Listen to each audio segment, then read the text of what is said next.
when we go here and Rosalie lives here.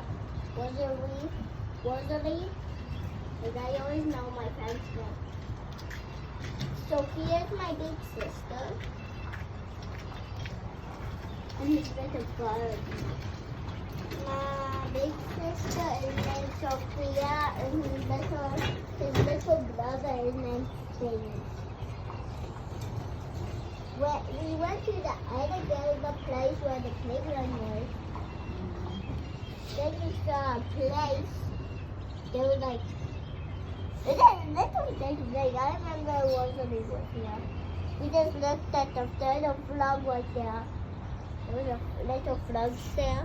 Yeah. Yeah. So it was like, when we were looking at it, it was like, they were like, get back to the water because we scared them off. What is that? What is that?